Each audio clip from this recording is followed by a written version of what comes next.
Welcome back to Beyond the Bet with Itumeleng Khune. This is episode 2. In our last episode, we broke down predictions and highlights. In this episode, we're getting a little bit more personal. Today, we're going to get to know Itu. Are you looking forward to it? You already know a lot about me, but I don't mind 100%. reiterating. We're getting really personal today. So No, I'm excited. I'm excited. All right, Itu, let's get into it. We're going to start with the beginning of your career. Yeah. Where did it all start for you? It all started in the Dusty Street of Ching location in Ventersdorp, Northwest. Itumeleng Khune is the second born to Flora Khune and Elias Khune. Yes. And I have 6 other siblings. So how I fell in love with football is because my dad also was a huge fan of Kaizer Chiefs. Yes. And hence all of us are also huge Kaizer Chiefs fans. So I have 2 sisters and 4 brothers. Oh, wow. So how it all started, obviously we used to pay our dad a visit during school holidays. And my dad used to work at the mines. So when we are there, obviously they had a team at the mine. Would always jump in a truck with him or in a bakkie. Yeah. Hide ourselves there because the bosses couldn't afford to see us. We were not allowed to be in the truck for our own safety. But we used to sneak in just behind the driver's seat. There's a nice bed there where we used to hide ourselves, close the curtain, and then we'll go and watch our dad play. And that's how we fell in love with football, because my younger brother, like Khune, also played for Kaizer Chiefs. Okay. Opa Khune played for Orlando Pirates, and Khonze Khune decided that my brothers all played soccer after our dad, so I'd rather take a different route. He focused more on his books and he aspires to be a pilot. But going back to me, as a very young and energized Itu, I took my dad's Kaizer Chiefs shirt, which it looked almost like a long sleeve, but it was a short sleeve. And I took my older sister's hairband and I made it a captain's armband. And we couldn't afford a pair of boots at that time. So I was wearing the only shoe that I had, which was a Cavella back in the days. And I was holding Kaizer Chiefs first team poster. Remember, Kaizer Chiefs used to have Amakosi magazine. So my dad would make sure that he buys every edition of that magazine. So I used to take those posters, put them by my room, and I would always look at Brian Baloyi as my role model. Wow. And I would be like, one day is one day. I want to play for Kaizer Chiefs first team. I want to be a captain. And God blessed me with all the dreams that I had growing up. And fortunate enough, I spent 25 years at Kaizer Chiefs. 5 years in the academy. I came to trials at the age of 12 in 1999-2000. And I passed my first trials as an infield player. Wow. God blessed me to be a man with many talents. So when I started off as a striker, I used to experience stomach cramps. So every time I would run, I would always hold myself like this. And I thought, nah, I'm running too much as a striker. So let me switch to being a defender. Wow. And I used to look up to players like your Jacob Chizeve, your Mohamed Ausep from Namibia. So I switched to being a central defender because of my height and my stature. But again, there was a lot of running that was done, so I just couldn't survive it. So I was like, no, coach, can I switch to being a goalkeeper? The coach was like, you failed as a striker, you failed as a defender. Now you want to try all these positions. I was like, coach, please give me the opportunity. But unfortunately, when the league was about to open, I was already told to go back home. Really? And my pride couldn't allow me. As young as I was, I dreamt big, and I felt that there's no way I can go back to Ventersdorp because there are little opportunities back at home. So I had taken everything from my previous school to go register at my new school. So I had already made friends that I went to trials with. So I was like, I'm not going back home. So as soon as they started preparing for the league with a week to go, and the training sessions were Tuesdays and Thursdays, I made sure that I went behind the goalpost. So as soon as they took shots, the balls went over the goalpost, I'll be diving in my school uniform for those balls. And that's when the goalkeeper, the head coach, Coach Terasipua, at that time he used to coach first team as an interim when the coaches were shown the door. So I grew up watching him on TV, and he was like, nah, Itu. Oh, actually, I became a ball boy, and I became a water boy, and I used to collect kit because I had already made friends within the team. And that Tuesday, he asked the guys to say, if you know any of the goalkeeper, please bring him in, because on Saturday we are playing our very first league match. And I was like, Coach, can I come and try out as a keeper? And he was like, no, but you failed as a striker, you failed as a defender, you've been diving for the balls behind the goalpost. So I've seen that you've got a potential. Come on Thursday for training. And I came on Thursday, I only had one session. And he was like, where can we meet so that you give me your birth certificate, 2 ID photos, we need to register you. And by Saturday, I was in the starting 11. And from there, I spent 5 years in the academy. And then I went to the first team and I served the club for 20 years. So it's a 25-year career. And the rest is history. Oh my goodness. You took so much initiative and you never gave up on your dreams. That's what I always advise young talent. To say, believe that anything is possible. There are no limitations in life. Nothing. You just have to keep in mind that anything is possible, anything is achievable. Okay, let's get into your personal life, Itu. Who is Itu Khune outside of football? What does life look like for you these days? Itu Khune is a loving and caring husband to Spelele and to my 2 daughters, Amukhelang and Lesedi. And again, Itu is an entrepreneur. Itu started investing in property in his first season playing for the first team. I remember I won goalkeeper of the tournament, Telkom Knockout. In 2008, I won a good amount. But it's not a secret. People know that for a goalkeeper of the tournament, you would get 100K. For player of the tournament, you'll get 200K. So I made 300K in my first season playing in the top flight football. For my childhood club, Kaiser Chiefs. And with that money, I remember I was driving from where I used to stay at the club's townhouse, going to drop off a friend of mine in Soweto. So I drove past Omonde View Estate. It was a newly built estate. As I was driving past FNB Stadium, I noticed that there were new developments. So that's when I stopped and I inquired about how much will the property cost.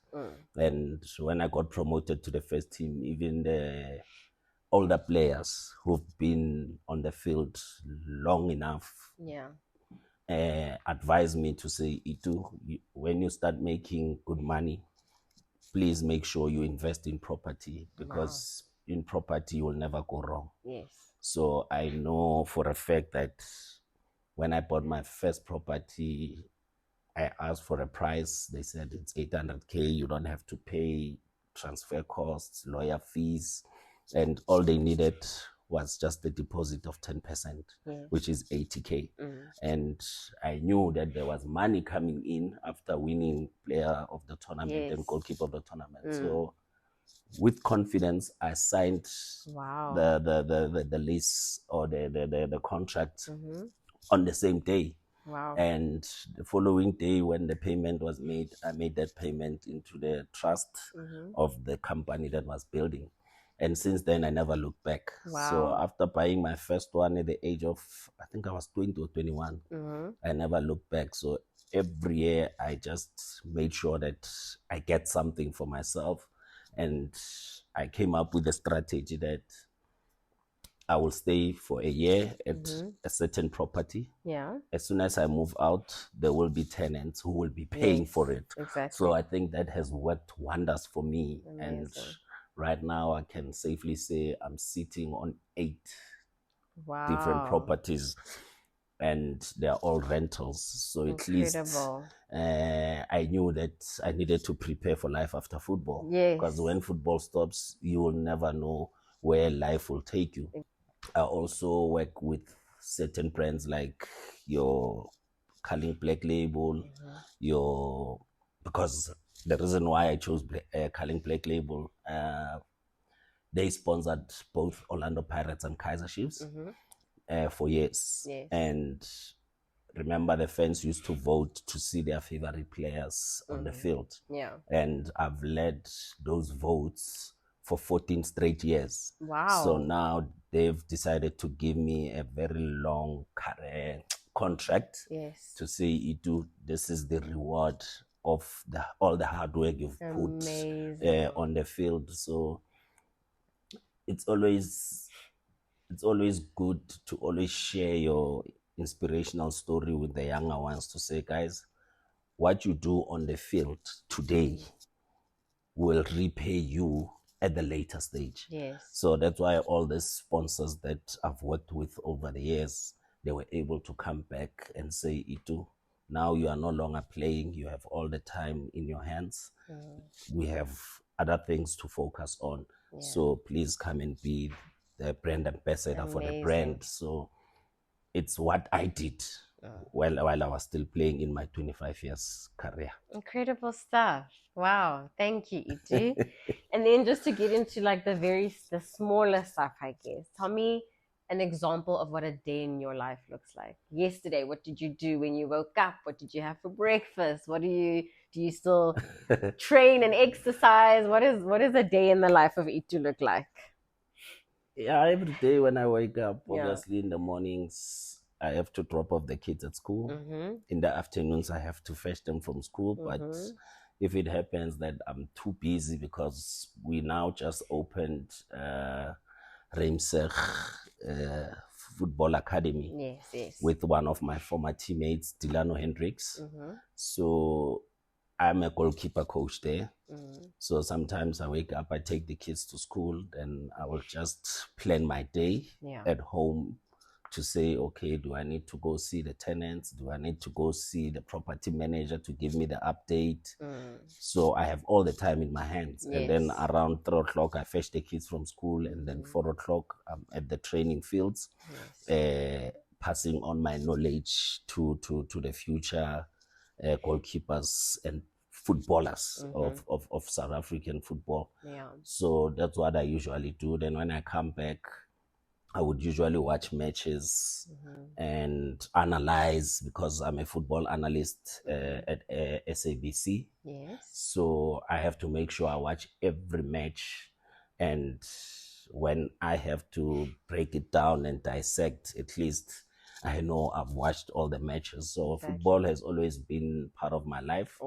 And even now, that's why I want to pass on my knowledge to the current players. So I'm still very much involved in football, as much as I also have life outside football. But I'm not the person who you would hear that is at the club, he's clubbing until 5 a.m. in the morning.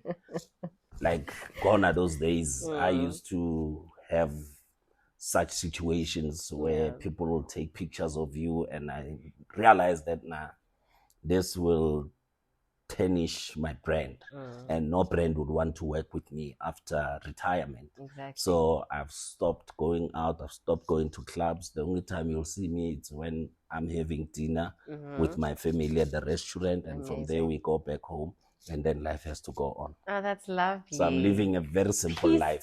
Peaceful life, but you're simple still life. very busy and still Yes. very integrated in the Yes. football life. Yeah. That's incredible. So on weekends, what do you do for fun? I mean, you're telling me a lot about your work and how busy you get, and what is like a fun weekend for you? I don't have fun weekends, to be quite honest, What about because the my SABC schedule requires me to work on weekends. So during the week, I always say to my kids, because Monday to Thursday, they always want us to go play golf, play paddle, play tennis, you know. Yeah. But I would always have a way to bribe them. Yes. To say, girls, today daddy's tired. Yeah. Let me go to the garage and buy you a slush puppy. And then they will forget about everything 100%. Else. So normally our dates are Fridays.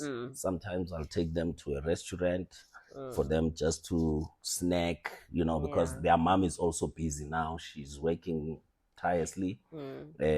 She opened 3 companies. Wow. Eminence Hospitality, which she owns a suite at FMB, and now we just inquired about one at Orlando. So they just gave us a handover last week, Thursday. So she's also busy. She has a florist. People always order flowers. She has to drive around, go to drop them off. Yeah, so she also has a lot on her plate. So we are sharing responsibilities most of the time. Yeah. So whenever I'm around, I'm the one who does daddy duties. Whenever I'm not around, she does mommy duties. So yeah, I'm loving it. I'm enjoying the life we chose. I love that. Yeah. I love that. So fun is family. Family is fun. I can say that again. Tell me, Itu, what is one thing your fans don't know about you? One thing that fans don't know about me is I'm a very shy person. I'm surprised by that. Yeah, no, I know whenever they meet me on the streets, they are scared to approach me. Yeah. And they say, hey, you always shout at people on TV. So we are scared. And I would smile and be like, no problem. You can come, take a picture. And we have a small chat. So I always give my fans their time because they've supported me throughout my 25 years career.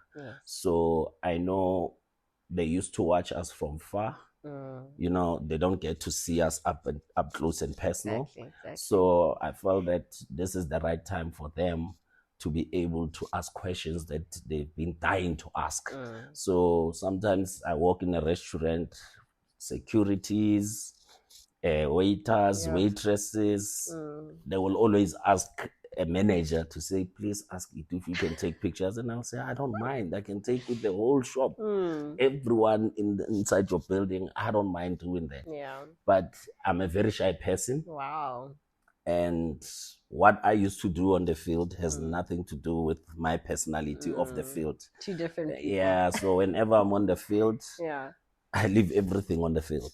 And I would remember I was playing for a club that fills up stadiums. Yes. So during our playing days, there was a vuvuzela blowing very loud. Yeah. So the guys couldn't hear me. So sometimes I would just have to show with my hand gesture. And, you know, then people would be like, you always shout at other guys. And I'm like, because they can't hear me. So as soon as they see my body moving, they will definitely say, hey, it is saying something very serious. Because now if you're gonna be like, hey, go there, go, they won't take you serious. Exactly. So I had to be loud. I had to shout instructions to them. But off the field, I just become a complete different person. Calmer. And so people living today, they're still scared to approach me. But as soon as I see someone looking at me and I'm like, no, please come. You wanted a picture? Oh yes, I was scared to come and ask. No, don't be scared. That's lovely. Because I know what it means to them. Exactly. You know, because at the stadium, they are up there, you are down there. And from there, there's no time. You jump on the bus, you go home. Yes. So now, since I've stopped playing, I invest and I give my time to the people who have supported me throughout my successful career. Amazing. We're going to do a fun rapid fire round where we ask each a few questions. Let's see what we get. All right. First one. Chiefs or Pirates? Kaizer Chiefs. PSL or EPL? PSL. PSL. Penalty save or clean sheet? Clean sheets. Early morning training or night game? Early morning. Early morning. Interesting. Give me one word to describe your career. Successful. Successful. That's a good word. And then one word to describe yourself. Shy. Shy. And humble. And humble. That's good. That's 2 words. That's 2 words, but it's fine. Now we're going to close off this interview by asking Itu a very important question. If the young Itu was with you today, what would you say to him? The younger version of you standing next to you today. What advice would you give him? What would you say to him? I will tell him to dream big, to never limit himself, yes, to approach life positively, to see positive things in every situation, yes, to never stop learning,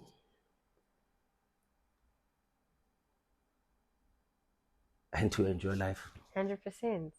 That's very good advice. But in a good way, not in a bad way. Yes.